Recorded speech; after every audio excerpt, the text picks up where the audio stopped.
Penjara laut yang menghabiskan biaya triliunan hanya menahan dirimu seorang, dan membutuhkan 100.000 penjaga penjara yang berjaga siang dan malam, hanya karena penampilanmu yang sangat brutal. Satu tatapan saja, dapat membuat orang yang buta ketakutan dan melarikan diri. Dan satu gerakan, dapat membuat para penjahat yang sangat jahat memilih untuk bunuh diri dengan air mata penuh. Namun, justru dirimu yang dipaksa terikat dengan takdir negara naga, mengikuti permainan aneh ini, dan secara tak terduga memperoleh bakat level SSS. Kesetaraan bagi semua makhluk, dan mengabaikan keanehan dari berbagai tingkatan. Saat ini, dengan cahaya menyinari, peserta dari ratusan negara di seluruh dunia, ditransmisikan ke sebuah ruangan secara bersamaan. Kemudian suara mesin yang dingin terdengar. Selamat datang, semua, dalam tugas keluarga yang saling mengasihi. Perhatikan bahwa setiap kali kalian menyelesaikan satu permainan aneh untuk negara tertentu, kalian akan mendapatkan berbagai hadiah sumber daya. Dan setiap kali seorang peserta meninggal, sebuah permainan aneh akan diproyeksikan ke negara yang bersangkutan. Berikut adalah beberapa aturan dari tugas kali ini. Harap diperhatikan. Ayahmu pendiam, tapi jangan pernah menantangnya. Ibumu sangat mencintai anak-anaknya. Jangan lakukan sesuatu yang akan membuatnya sedih. Adikmu sangat nakal, tapi sebagai kakak, kamu harus sebisa mungkin memenuhi kebutuhannya. Kamu harus tinggal di rumah ini selama 7 hari. Kamu mencibir, lalu memeriksa barang-barang yang kamu bawa. Pensil yang diruncingkan, pulpen, pena bola, korek api, dan satu set 2 kaki. Setengah kantong keripik kentang yang belum habis, dan kaleng bekas yang baru saja kamu temukan. Melihat koleksi senjatamu, kamu mengangguk puas. Sebuah kilatan kegembiraan melintas di balik matamu yang dalam. Kamu menatap pintu kamar tidurmu, mendengarkan langkah kaki yang semakin dekat dari luar. Hatimu mulai merasa antusias. Semoga para makhluk aneh ini bisa cukup kuat. Sudah lama dia tidak menemukan target yang tepat untuk dipukul. Siaran langsung dimulai lagi. Ini adalah peserta ketiga yang turun. Begitu siaran langsung dimulai, tentu saja, komentar pesimistis muncul pertama kali. 2 peserta pertama yang mati menyebabkan 2 permainan aneh. Satu yang membuat warga negara naga cemas. Mari kita lihat peserta yang turun kali ini. Apa ini? Di mana peserta yang turun? Negara naga. Peserta yang begitu besar di mana? Jangan-jangan permainan aneh langsung menelan peserta ini? Mungkinkah orang besar ini adalah peserta yang turun? Kamu menyebut ini peserta yang turun?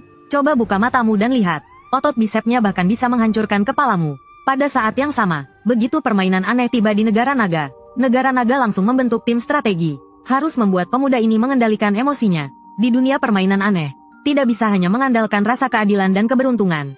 Tubuhnya yang berotot, tidak akan berguna menghadapi makhluk aneh. Seseorang lainnya berkata, jadi sekarang kita harus menggunakan kesempatan peringatan, ya? Setelah berdiskusi, mereka merasa lebih baik memberi peringatan. Mereka yakin kalau kamu bisa mengendalikan emosimu, kamu pasti akan menjadi kuda hitam yang penuh potensi. Saat itu juga, negara Sakura yang tidak terlalu akur dengan negara naga, mengirim pesan video. Di dalam video, ada seorang pria, dengan kumis kecil, dengan angkuh berkata, teman-teman di negara naga, tak disangka, begitu permainan aneh dimulai, peserta kalian langsung ditelan oleh makhluk aneh. Jika kalian mau menyerah, negara Sakura kami akan dengan kemurahan hati menerima kalian.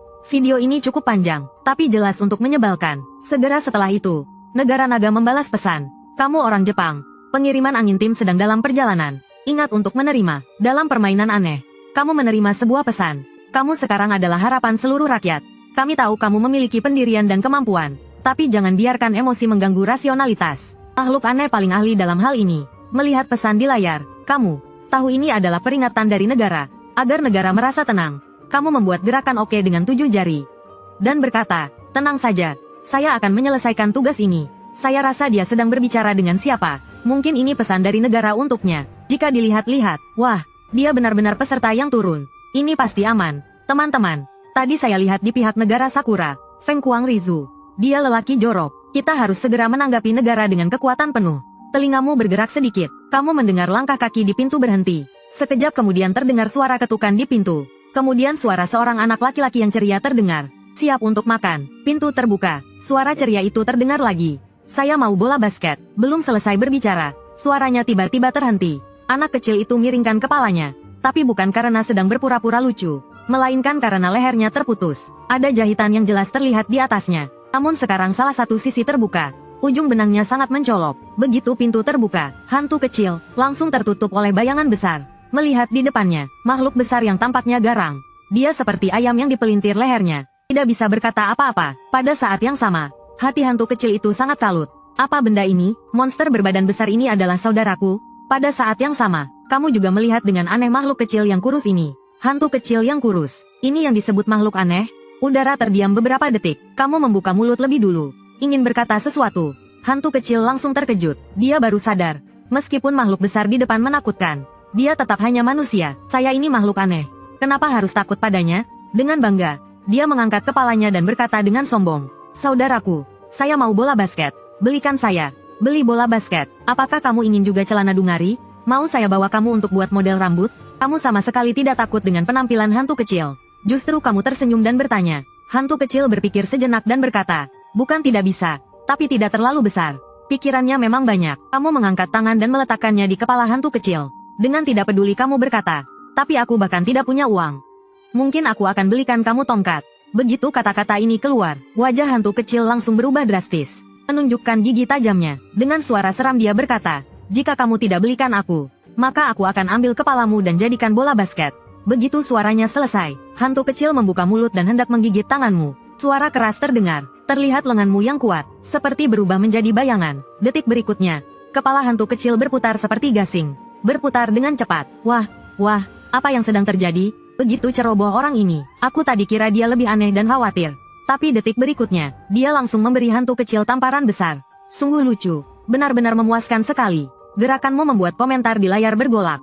Tapi sebenarnya tidak masalah. Karena jika melihat ukuran tubuh mereka, orang pun akan merasa ini sangat normal. Tapi tindakan ini masih sangat menyemangati. Orang-orang di tim strategi terdiam. Kemudian entah siapa yang mulai berkata, anak ini, ternyata dia benar-benar manusia. Di depan pintu kamar tidurmu, kepala hantu kecil masih berputar-putar dengan liar. Tiba-tiba sebuah tangan besar menangkap kepalanya. Pada saat itu kepalanya hampir putus sepenuhnya. Hanya tersisa kulit lehernya. Tepiannya masih terhubung dengan sedikit benang. Hantu kecil yang diberi tamparan keras.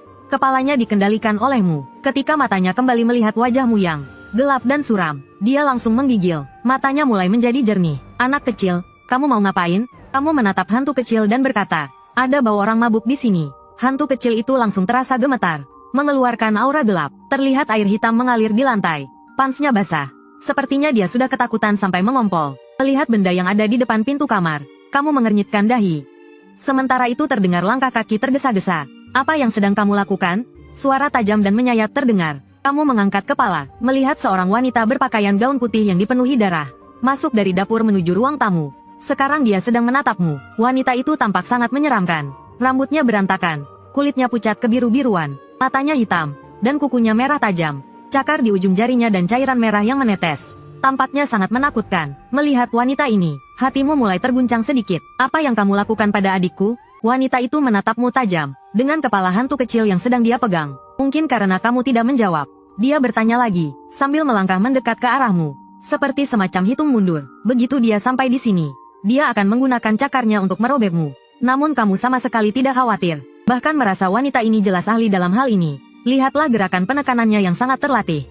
Seperti seorang veteran film horor. Apa yang sedang aku lakukan? Tentu saja aku sedang memegang kepalanya. Dengan mata yang tajam, kamu menatap wanita itu. Dengan suara yang tegas dan penuh keyakinan. Kamu bilang, bagaimana kamu menjadi seorang ibu? Kepala anakmu hampir terlepas dan kamu tidak tahu. Seandainya aku tidak menangkap kepala sialan ini, kepalanya sudah hilang. Melihat ini, kamu bahkan sampai mengompol, kan? Mendengar perkataanmu, wanita itu tiba-tiba kehilangan kekuatan. Dibandingkan dengan sikapnya yang penuh ancaman sebelumnya. Sekarang seperti dua sosok yang berbeda. Hantu kecil menyadari ibunya datang. Dia ingin membalas dendam dan melapor pada ibunya. Namun baru saja membuka mulut, dia langsung kamu tatap. Hantu kecil langsung menutup mulutnya. Ketakutan akan tamparanmu yang menakutkan masih terbayang jelas. Entah itu tamparan yang hampir merenggut nyawanya, atau tubuhmu yang sekuat binatang buas. Itu semua memberikan trauma besar pada hati kecilnya. Untuk keselamatan dirinya, dia merasa lebih baik diam. Setelah menakuti hantu kecil, baru kamu membuka mulut lagi. Kamu seharusnya melakukan apa? Kamu bahkan tidak tahu bagaimana cara menjadi ibu. Wanita itu mulai gemetar. Tubuhnya bergetar. Tak ada kata yang keluar dari mulutnya. Cakar itu terus bergerak di depan matamu. Sepertinya dia akan menangis. Menangis. Menangis. Hanya tahu menangis. Apa yang bisa kamu lakukan dengan menangis? Menangis ada gunanya. Kamu melihat wanita itu tetap tidak bertindak. Seperti marah. Kamu berteriak padanya. Ya, maaf. Begitu kamu berteriak, wanita itu langsung mulai terpojok. Cepat beritahu saya di mana jarum dan benangnya. Aku akan menjahit leher anak ini. Setelah itu, kamu bersihkan pintu depan. Kamu bisa merawat anak, tapi tidak bisa membersihkan. Jarum dan benangnya ada di kamar gadis kecil. Saya akan ambil pelmop. Wanita itu baru saja sadar. Terus mengangguk-angguk, sambil berbalik dan berjalan ke kamar mandi, sambil menunjukkan ke arah pintu kamar.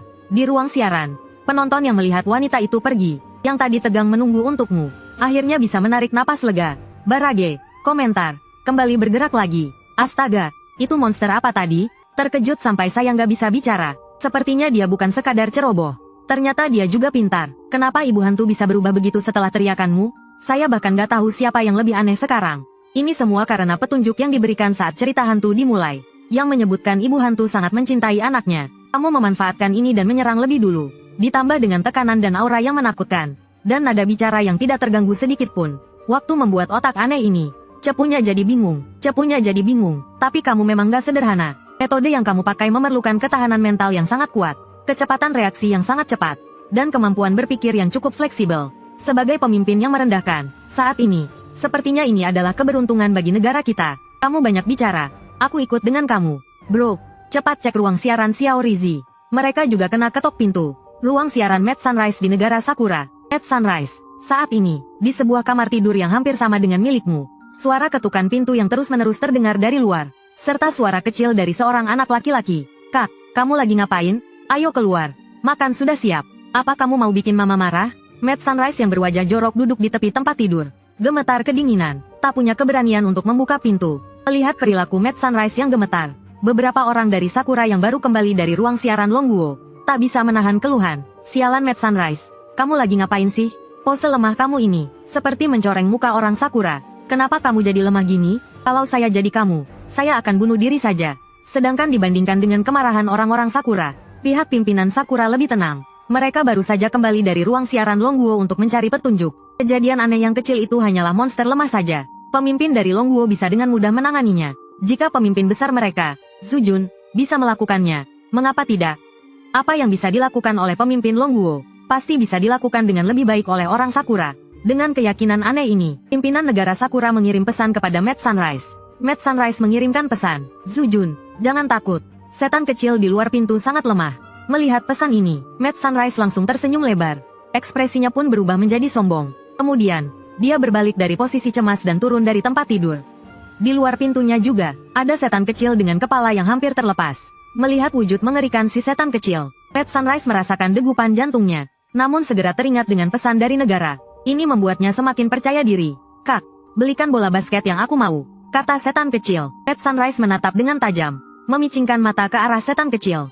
Dengan tatapan bengis dia berkata, anak kecil, kamu terlalu tamak. Kamu mau mati atau apa? Katakan saja. Mad Sunrise mengangkat tangan dan siap memukul setan kecil. Namun setan kecil di depan mata, tidak seperti yang dia dengar. Ternyata tidak selemah itu. Tiba-tiba, mata setan kecil berubah menjadi mengerikan. Dari tubuhnya muncul asap hitam. Mulutnya yang penuh dengan taring terbuka lebar. Seketika menggigit 3 jari Mad Sunrise. Mad Sunrise menjerit kesakitan dan mundur dengan cepat.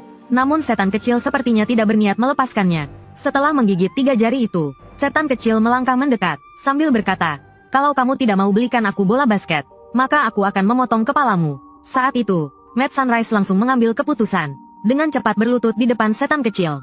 Dengan keras ia berteriak, maaf, saya salah. Setengah hidupnya dilatih dengan semangat tukang yang gigih. Maka tiba-tiba, sinar emas menyinari tubuh setan kecil, dan dia kembali ke keadaan semula. Sepertinya setan kecil itu memaafkan Mad Sunrise. Orang sepertimu, lemah sekali, ingin melawan aku, setan kecil berkata dengan nada merendahkan. Tapi, karena kamu begitu tulus minta maaf. Ya sudah, kali ini aku maafkan. Mad Sunrise mengangguk-angguk dengan cepat, tidak berani membantah. Bahkan sampai sekarang, dia masih belum berani berdiri. Namun, dalam hatinya dia menggerutu. Sial, apa yang dipikirkan oleh para pemimpin Sakura? Apakah mereka tidak tahu bahwa aku sebagai penurun? Jika aku mati, mereka juga tidak akan lebih baik. Semangat tukang yang saya pelajari sepanjang hidup, dapat mengatasi serangan aneh dengan mengendalikan amarah. Tapi dalam satu Dunggeon, hanya bisa digunakan 3 kali. Kenapa aku harus kehilangan satu kesempatan sekarang? Keparat, kenapa ini bisa terjadi? Katanya setan kecil itu tidak berbahaya. Ini penipuan. Penipuan, kejahatan dari Dragon Country. Kenapa mereka tidak memikirkan kebaikan umat manusia, tapi malah menipu pemimpin negara lain? Sungguh menjijikkan, lucu sekali. Saudara kita yang tampak bodoh, tapi ternyata berani dan cerdik, dengan kekuatan yang tak terbendung. Sementara Sakura yang satu ini tampaknya bodoh, tapi benar-benar ceroboh dalam bertindak. Sungguh bodoh, tertawa. Kita bisa melihat betapa tampannya saudara kita, tampaknya kasar. Tapi ternyata dia punya keberanian dan kecerdikan untuk menaklukkan keadaan. Sedangkan si Sakura kecil ini, meski berperawakan ramping, ternyata sangat ceroboh dalam bertindak. Kembali ke sisi kalian, setelah ibu setan pergi mengambil pel, kalian berdua pergi, masuk ke kamar gadis kecil itu. Menurut informasi yang diberikan di awal, ini seharusnya adalah anak terkecil di rumah ini. Seorang gadis kecil yang menderita penyakit berat. Ketika pintu dibuka, ruangan di dalam sangat gelap. Ini tidak memudahkan untuk mencari sesuatu. Tangan meraba-raba dinding. Tiba-tiba, lampu menyala. Ruangan berwarna pink muncul di hadapannya. Apa setan kecil ini juga suka dekorasi bergaya imut? Dia mengernyit, merasa agak aneh. Ini jelas tidak cocok dengan gaya setan. Justru di dunia cerita horor, ini malah terasa lebih menakutkan. Kakak, sebuah suara lemah milik seorang gadis kecil terdengar. Kamu menunduk mengikuti suara itu. Di atas tempat tidur kecil, kamu melihat seorang gadis kecil yang sangat aneh. Melihat gadis kecil itu,